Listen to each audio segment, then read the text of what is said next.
يا رب باركها بوجه محمد يا رب باركها بوجه محمد ريق الكرام ونخبة الأعيان.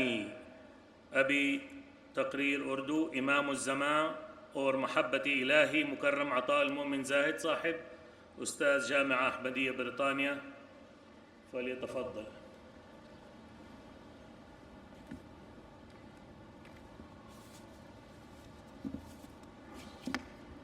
السلام علیکم ورحمۃ اللہ. اشہد ان لا الہ الا اللہ وحدہ لا شریک لہ واشہد ان محمدا عبدہ ورسولہ. اما بعد فاعوذ باللہ من الشیطان الرجیم. بسم اللہ الرحمن الرحیم. خاکسار کی گزارشات کا عنوان ہے امام الزمان اور محبت الہی.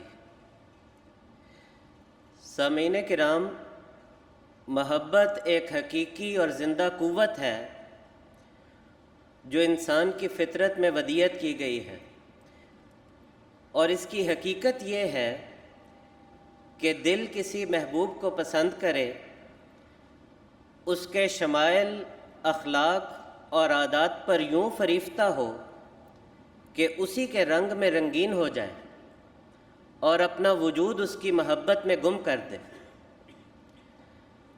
محبت کے لفظ کے استعمال کے متعلق حضرت مسیح موعود علیہ السلام نے ایک نہایت لطیف نکتہ بیان فرمایا ہے کہ اگرچہ عام بول چال میں محبت کا لفظ انسانوں کے تعلقات کے لیے بھی مجازاً استعمال ہو جاتا ہے، مگر اپنے حقیقی اور کامل مفہوم میں محبت کا لفظ صرف خدا تعالیٰ ہی کے لیے خاص ہے، کیونکہ کامل محبت عبادت اور پرستش کا تقاضا کرتی ہے، اور عبادت کا حق سوائے اللہ تعالیٰ کے کسی اور کو نہیں. پس اصل اور حقیقی محبت وہی ہے جو انسان اپنے خالق اور مالک کے ساتھ کرتا ہے. اسی لیے اللہ تعالیٰ نے انسان کی فطرت ہی میں اپنی محبت کا چراغ روشن فرمایا ہے. چنانچہ قرآن کریم میں مذکور ہے کہ خدا تعالیٰ نے انسان کی پیدائش کے اول مرحلے پر ہی بنی آدم سے سوال کیا، الست بربکم، کیا میں تمہارا رب نہیں؟ جس پر انہوں نے جواب دیا، بلا شہدنا، یعنی ہاں کیوں نہیں، ہم اس بات کی گواہی دیتے ہیں. حضرت مسیح موعود علیہ السلام نے اسی حقیقت کو کس قدر خوبصورت رنگ میں بیان فرمایا ہے. تو نے خود روحوں پہ اپنے ہاتھ سے چھڑکا نمک، اس سے ہے شور محبت عاشقان زار کا. سامعین کرام، چونکہ محبت الہی ہی انسان کی فطرت کی گہری ترین صدا ہے، اس لیے خدا تعالیٰ کی ازلی سنت ہے کہ وہ ہر زمانے میں اس محبت کو زندہ کرنے اور اس کی آگ کو بھڑکانے کے لیے ایسے آسمانی وجود مبعوث فرماتا ہے جو امام الزمان کہلاتے ہیں. ان کے سینوں میں محبت الہی کے نور کی مشعلیں فروزاں ہوتی ہیں. ان کی عبادتیں، ان کی قربانیاں، ان کا جینا اور ان کا مرنا خالصتاً خدا ہی کی خاطر ہوتا ہے. گویا ہر زمانے کا امام محض ایک معلم یا رہنما نہیں ہوتا، بلکہ وہ محبت الہی کا زندہ پیکر اور اپنے دور کے عاشقان خدا کا سرتاج ہوتا ہے. ان کی پاکیزہ زندگیوں پر نظر ڈالیں تو ہر ایک میں محبت الہی ایک جداگانہ شان کے ساتھ جلوہ گر نظر آتی ہے. کہیں خدا کا وہ پیارا خلیل حضرت ابراہیم علیہ السلام ہمیں نظر آتا ہے، جس نے اپنے رب کے حکم پر اپنا وطن چھوڑا، پھر اپنے رب کی رضا کی خاطر بیوی اور شیرخوار بچے کو ایک بے آب و گیاہ وادی میں چھوڑ آیا، اور پھر بڑھاپے کی عمر میں اپنے لخت جگر کو بھی خدا کی راہ میں قربان کرنے کے لیے آمادہ ہو گیا.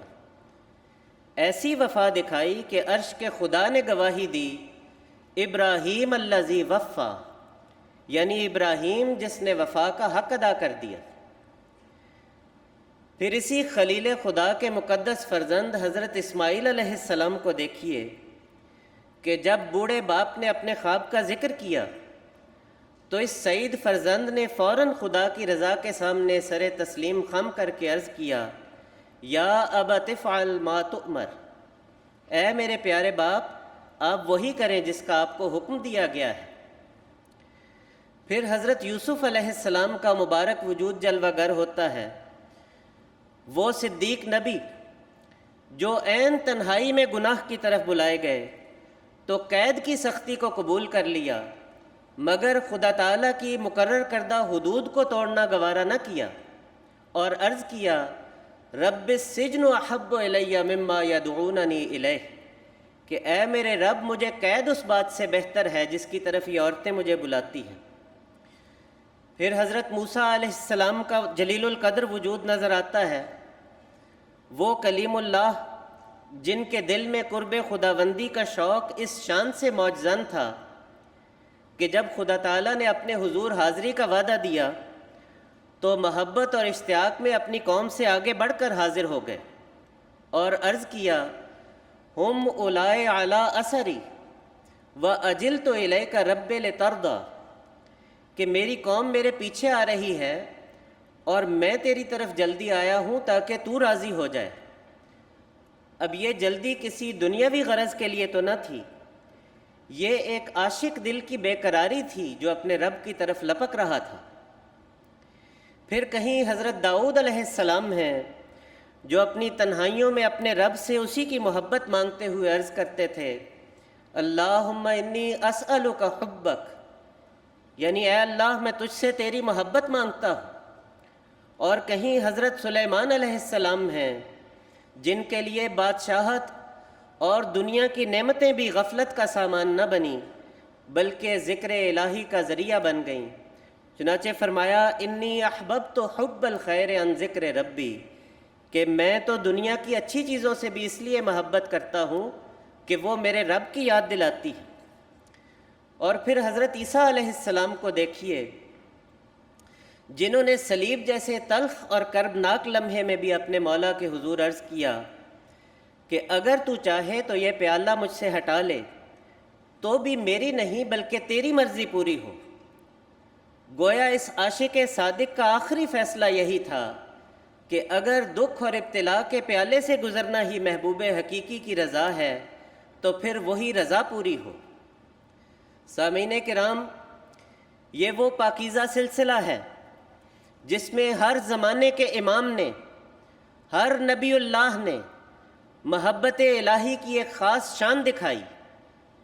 کہیں وفا نظر آتی ہے تو کہیں قربانی، کہیں عفت و پاک دامنی ہے تو کہیں ذکر و دعا، کہیں قرب خداوندی کی تڑپ دکھائی دیتی ہے تو کہیں اپنی خواہش کو خدا کی مرضی اور رضا میں فنا کر دینے کا حوصلہ نظر آتا ہے۔ مگر جب یہ سوال پیدا ہوتا ہے کہ محبت الہی کا اتم، اکمل اور سب سے روشن نمونہ کس پاک وجود میں ظاہر ہوا، تو تمام نگاہیں اس آفتاب نبوت کی طرف اٹھتی ہیں جسے خدا تعالیٰ نے مشرق و مغرب اور شمال و جنوب میں بسنے والی تمام قوموں اور قیامت تک آنے والے تمام زمانوں کا امام بنایا، جس کا نام نامی سیدنا و مولانا حضرت محمد مصطفیٰ صلی اللہ علیہ وسلم ہے۔ آپ کے مقام عشق اور محبت الہی کو حضرت مسیح موعود علیہ السلام نے اپنے فارسی کلام میں کیا ہی دل نشین رنگ میں بیان فرمایا ہے۔ آن کے جانش عاشق یار ازل، آن کے روحش واصل آن دل برے، احمد آخر زمان کز نور او، شد دل مردم ز خور تاباں ترے، یعنی وہ وجود جس کی جان خدائے ازلی کی عاشق تھی اور جس کی روح محبوب حقیقی یعنی اپنے سچے دلبر سے واصل تھی، وہی احمد آخر زمان صلی اللہ علیہ وسلم جس کے نور سے انسانوں کے دل آفتاب سے بھی زیادہ روشن ہو گئے۔ سامعین کرام، ان اشعار میں جس مقام عشق کی تصویر کشی کی گئی ہے وہ محض شاعرانہ حسن بیان نہیں بلکہ سیرت محمدی کی ایک زندہ حقیقت ہے۔ محبت الہی کا یہ نور اعلان نبوت سے بہت پہلے ہی آپ کے قلب اطہر میں روشن ہو چکا تھا۔ جب مکے کی فضا شرک و بت پرستی سے آلودہ تھی اور دل رسوم و رواج میں الجھے ہوئے تھے، اس وقت یہ پاک دل نوجوان ان سب ہنگاموں سے بے نیاز خلوت و تنہائی میں اپنے رب کی طرف کھنچتا چلا جا رہا تھا۔ حضرت عائشہ رضی اللہ عنہا آپ صلی اللہ علیہ وسلم کی اس دور کی کیفیات کا نقشہ یوں کھینچتی ہیں: حبب الیہ الخلاء وکان یخلو بغار حراء، یعنی آپ صلی اللہ علیہ وسلم کے دل میں تنہائی کی محبت ڈال دی گئی اور آپ غار حراء میں خلوت اختیار فرمایا کرتے تھے۔ مگر یہ تنہائی کسی افسردگی یا محض گوشہ نشینی کا نام نہ تھی، بلکہ محبت الہی کی وہ باطنی کشش تھی جو آپ کو دنیا کے ہنگاموں سے الگ کر کے اپنے رب کے حضور لے جاتی تھی۔ چنانچہ حضرت عائشہ رضی اللہ عنہا فرماتی ہیں: فَيَتَحَنَّسُ فِيهِ وَهُوَ التَّعَبُّدُ اللَّيَالِيَ ذَوَاتِ الْعَدَدِ، یعنی آپ صلی اللہ علیہ وسلم غار حراء میں تحنس اختیار فرماتے، اور تحنس سے مراد وہ عبادت ہے جو چند گھڑیوں کی نہ تھی بلکہ کئی کئی راتوں پر پھیلی ہوتی تھی۔ بس یہ خلوتیں، یہ کئی راتوں کی عبادات اور یہ مجاہدات جب اپنے کمال کو پہنچ گئے تو خدا تعالیٰ نے بھی اپنے اس عاشق صادق کو چن لیا۔ حتیٰ جاءہ الحق وہو فی غار حراء، یہاں تک کہ حق آپ کے پاس آیا جبکہ آپ غار حراء میں تھے۔ اسی حقیقت کو قرآن کریم نے سورۃ الضحیٰ میں یوں بیان فرمایا ہے: وَوَجَدَكَ ضَالًّا فَہَدَىٰ۔ حضرت اقدس مسیح موعود علیہ السلام نے اس آیت کریمہ کا نہایت ہی لطیف معنی بیان فرمایا ہے۔ حضور فرماتے ہیں اس جگہ ضال کے معنی گمراہ نہیں ہیں بلکہ انتہائی درجے کے تعشق کی طرف اشارہ ہے، اور تجھ کو ضال یعنی عاشق وجہ اللہ پایا، پس اپنی طرف کھینچ لایا۔ سامعین کرام، عشق الہی کی وہ تجلی جو حراء کی تنہائیوں میں ظاہر ہوئی تھی، بعثت کے بعد آپ صلی اللہ علیہ وسلم کی عبادات، مناجات اور شب بیداری میں ایک مسلسل آبشار بن کر بہنے لگی۔ آپ صلی اللہ علیہ وسلم کی عبادت کوئی رسمی ادائیگی نہ تھی، گھنٹوں عبادت کی لذت میں سرشار کھڑے رہتے مگر مناجات سے دل سیر نہ ہوتا۔ حضرت عائشہ رضی اللہ تعالیٰ عنہ بیان کرتی ہیں: کان یقوم من اللیل حتی تتفتر قدماہ، یعنی آپ صلی اللہ علیہ وسلم رات کو اتنا طویل قیام فرماتے کہ پاؤں مبارک سوج کر پھٹنے لگتے۔ اسی طرح کی ایک لازوال روایت حضرت حذیفہ رضی اللہ عنہ سے مروی ہے، جنہیں ایک رات رسول خدا صلی اللہ علیہ وسلم کے ساتھ نوافل ادا کرنے کا موقع ملا۔ وہ بیان کرتے ہیں کہ حضور صلی اللہ علیہ وسلم نے ان نوافل میں پہلے سورۃ البقرہ، پھر سورۃ النساء اور پھر سورۃ آل عمران کی مکمل تلاوت فرمائی۔ گویا 5 سپاروں سے بھی زائد حصہ قرآن کی تلاوت آپ نے ایک رات کے نوافل میں مکمل کی۔ لیکن آپ کی عبادت میں صرف قیام کی طوالت نہیں بلکہ دل کا گداز بھی تھا۔ چنانچہ وہ بیان کرتے ہیں: یقرأ مترسلا، یعنی آپ صلی اللہ علیہ وسلم ٹھہر ٹھہر کر تلاوت فرماتے تھے، جہاں تسبیح کا مقام آتا تسبیح کرتے، جہاں دعا کا ذکر آتا دعا کرتے، اور جہاں پناہ مانگنے کا مقام آتا پناہ طلب کرتے۔ گویا آپ صلی اللہ علیہ وسلم کی عبادت اپنے خدا کے ساتھ زندہ مکالمہ تھی۔ سامعین کرام، یہ عشق الہی صرف عبادات اور مناجات تک محدود نہ تھا بلکہ حضور صلی اللہ علیہ وسلم کی پوری زندگی اسی محبت کی جلوہ گاہ تھی۔ دنیا کی حقیقت آپ کے نزدیک کیا تھی؟ حضرت عمر رضی اللہ عنہ نے چٹائی کے نشان آپ کے جسم مبارک پر دیکھے تو دل بھر آیا، مگر آپ نے فرمایا: ما انا والدنیا، مجھے دنیا سے کیا تعلق، میری مثال تو اس مسافر کی سی ہے جو کسی درخت کے سائے میں کچھ دیر ٹھہرتا ہے اور پھر آگے روانہ ہو جاتا ہے۔ احد کے میدان میں جب جسم اطہر زخموں سے چور تھا اور دشمن کے دوبارہ حملے کا خطرہ سامنے، کفار نے اپنے بت کا نعرہ بلند کیا، اولو حبل، حبل کی شان بلند ہو، تو غیرت توحید نے اس عاشق خدا کو خاموش نہ رہنے دیا، فوراً فرمایا جواب دو، اللہ اعلی و اجل، اللہ ہی سب سے بلند اور سب سے بزرگ ہے۔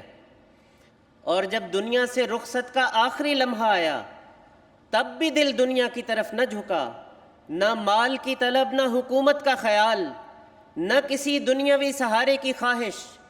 اس عاشق صادق کی آخری پکار بھی یہی تھی، اللہم الرفیق الاعلی، اے اللہ رفیق اعلیٰ، اب میں تیری ہی قربت اور تیری ہی معیت کا آرزو مند ہوں۔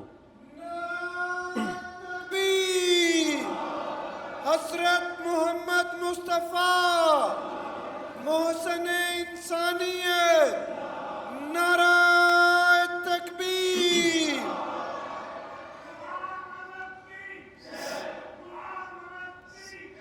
سامعین کرام، جب محبت الہی کا یہ اتم، اکمل اور کامل ترین نمونہ حضرت محمد مصطفیٰ صلی اللہ علیہ وسلم کی ذات میں دنیا کے سامنے جلوہ گر ہو گیا تو خدا تعالیٰ نے قیامت تک کے طالبین محبت الہی کے لیے یہ اعلان فرما دیا، قُلْ إِن كُنتُمْ تُحِبُّونَ اللَّهَ فَاتَّبِعُونِي يُحْبِبْكُمُ اللَّهُ، یعنی اے محبت الہی کے طالبو، اگر تم محبوب حقیقی کا قرب چاہتے ہو، اگر عشق الہی کے اسرار و رموز سیکھنا چاہتے ہو، تو سب سے بڑے عاشق وجہ اللہ صلی اللہ علیہ وسلم کی اتباع اختیار کرو، جو آپ کی محبت میں فنا ہو کر آپ کے نقش قدم پر چلے گا وہی محبت الہی کا جام پیے گا۔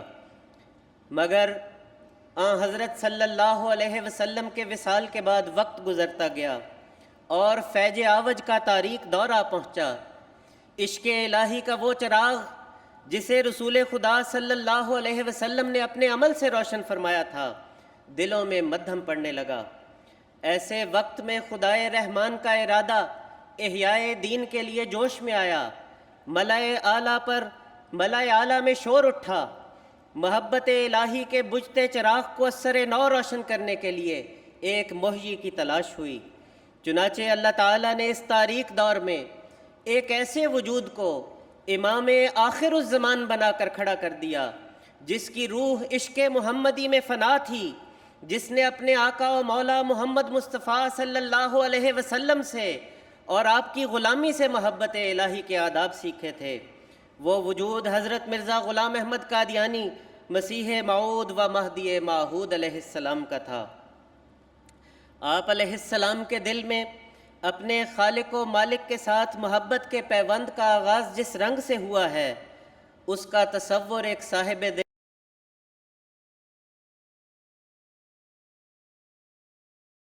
ہم سن لڑکی سے کہا کرتے تھے کہ نامرادے دعا کر خدا میرے نماز نصیب کرے۔ یہ بچپن کا ایک مختصر سا فقرہ ہے، مگر اس میں عبادت سے محبت بھی جھلکتی ہے اور یہ عرفان بھی کہ عبادت کی توفیق بھی خدا کے فضل سے ہی ملتی ہے۔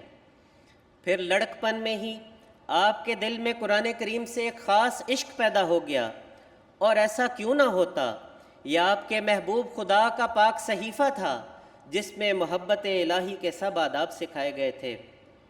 فرماتے ہیں دل میں یہی ہے ہر دم تیرا صحیفہ چوموں، قرآن کے گرد گھوموں کعبہ میرا یہی ہے۔ اسی کیفیت کی گواہی پٹیالے کے ایک غیر احمدی تحصیلدار منشی عبد الواحد صاحب نے دی، جو آپ کے والد گرامی کو ملنے قادیان آیا کرتے تھے، کہ آپ 14-15 سال کی عمر میں سارا دن قرآن شریف پڑھتے اور اس کے حاشیے پر نوٹ لکھتے رہتے تھے۔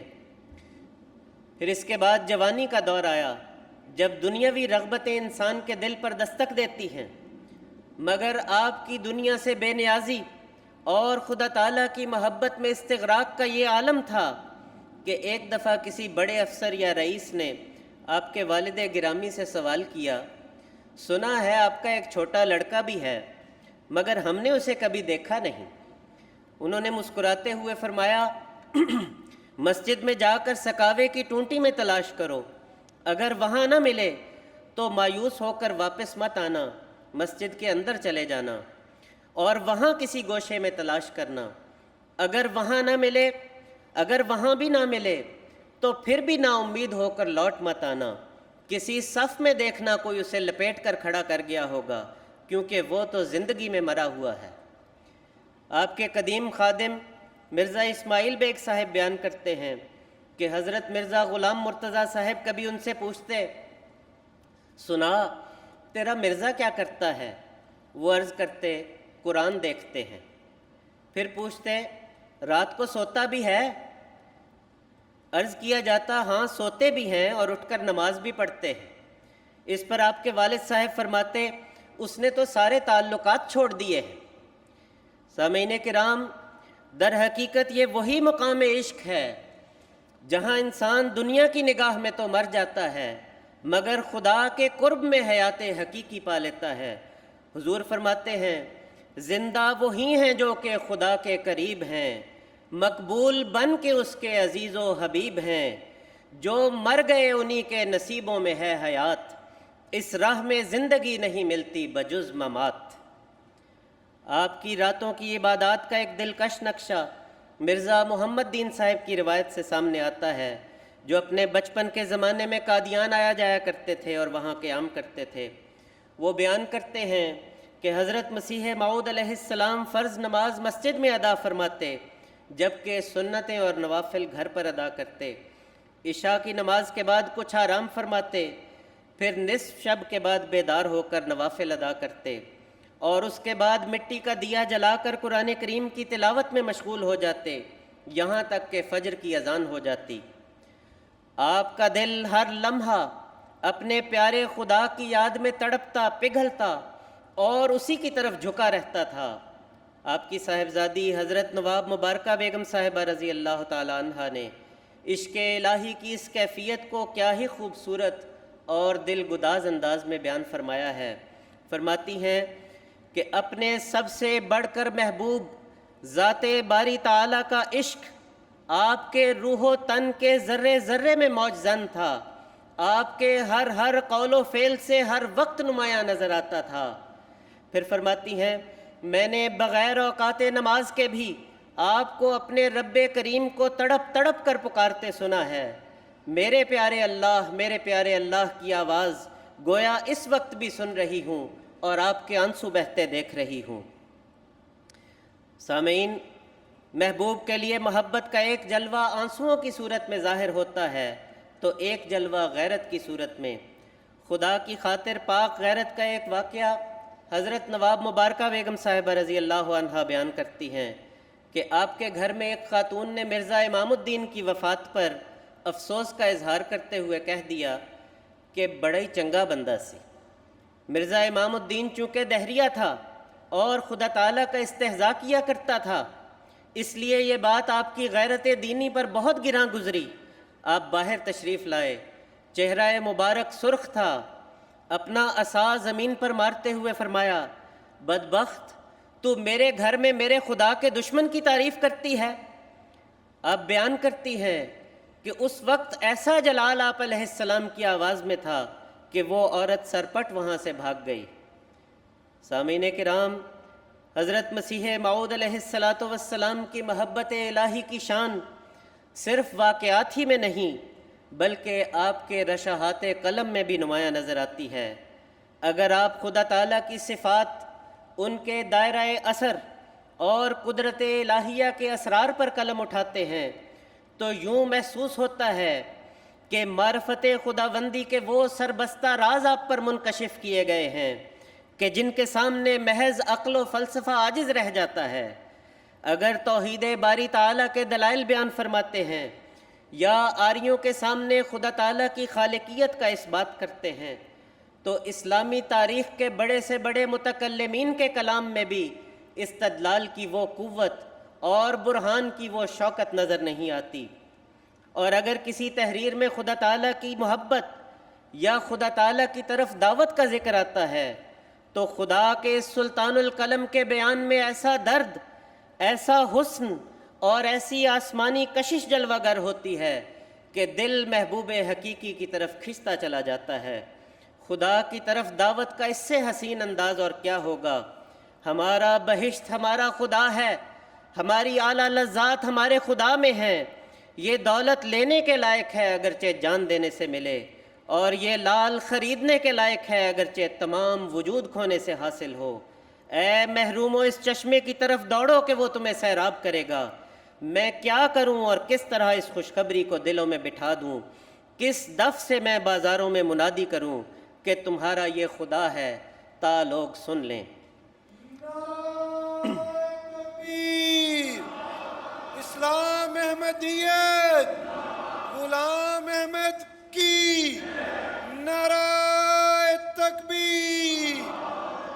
سامعین کرام، یہ تو نثر کا رنگ ہے، لیکن جب یہی عشق الہی شعر کا جامہ پہنتا ہے تو ایسے لازوال رنگ میں جلوہ گر ہوتا ہے کہ محبوب حقیقی سے اپنی محبت کا مضمون کیا ہی کسی شاعر نے اس سے بہتر بیان کیا ہوگا۔ مجھے اس یار سے پیوند جاں ہے، وہی جنت وہی دارالماں ہے، بیاں اس کا کروں طاقت کہاں ہے، محبت کا تو ایک دریا رواں ہے۔ یہ کیا احسان ہے تیرے میرے ہادی، فسبحان الذی اخذ الاعادی۔ خدا کی محبت اور قرب الہی کی تڑپ دیکھنی ہو تو امام الزمان علیہ السلام کے یہ اشعار ملاحظہ کریں۔ ہیں تیری پیاری نگاہیں دل برا ایک تیغ تیز، جن سے کٹ جاتا ہے سب جھگڑا غم اغیار کا، ایک دم بھی کل نہیں پڑتی مجھے تیرے سوا، جاں گھٹی جاتی ہے جیسے دل گھٹے بیمار کا، شور کیسا ہے تیرے کوچے میں لے جلدی خبر، خوں نہ ہو جائے کسی دیوانہ مجنوں وار کا۔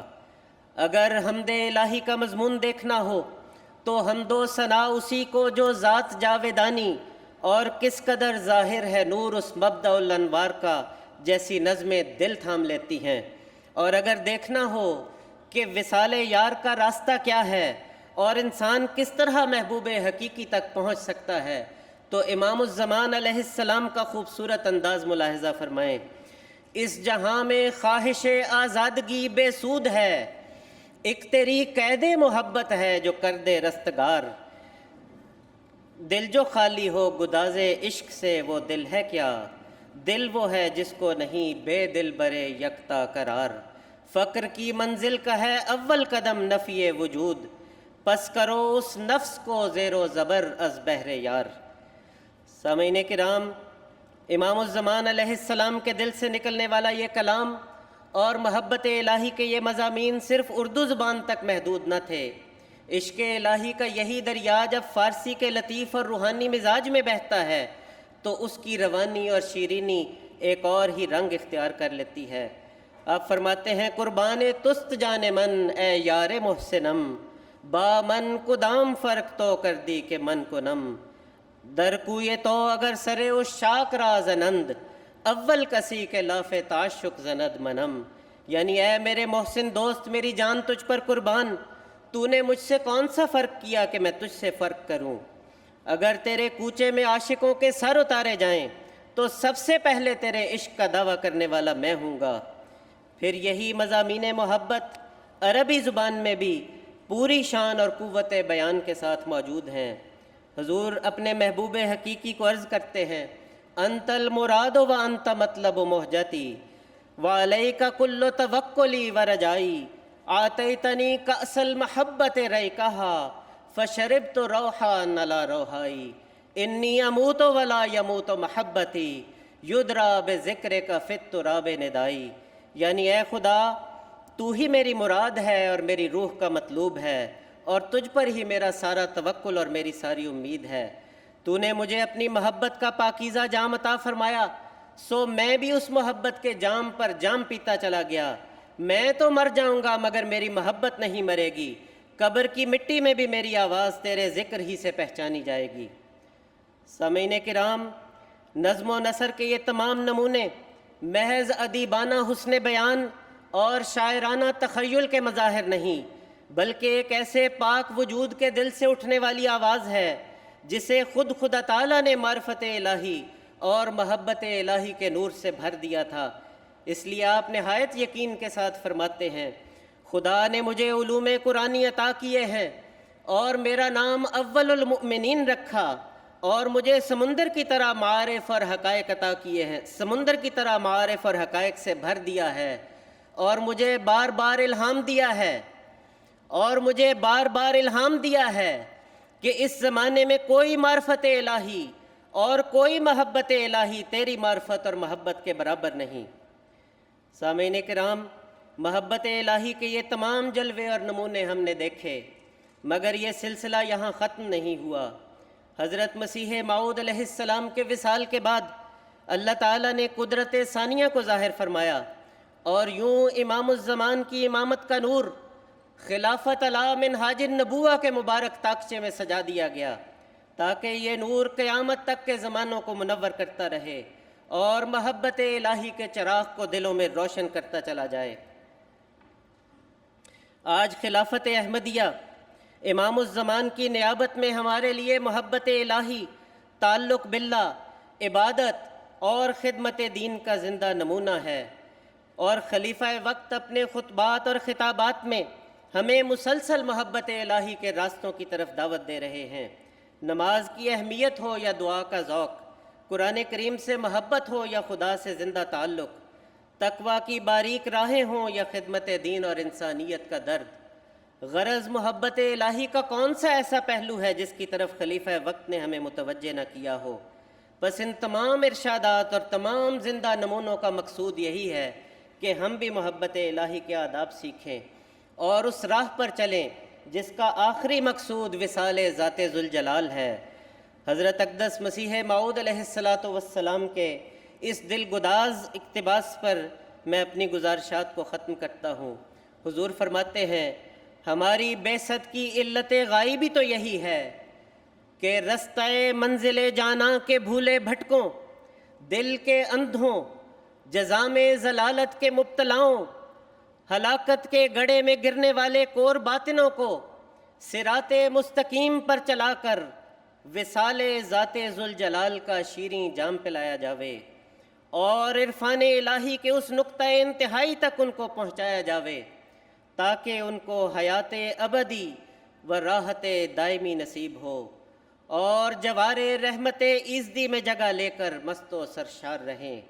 ہم نے تو اس مائدہ الہی کو ہر کس و ناقص کے آگے رکھنے میں کوئی دقیقہ باقی نہیں چھوڑا، مگر آگے ان کی اپنی قسمت۔ وما علینا الا البلاغ۔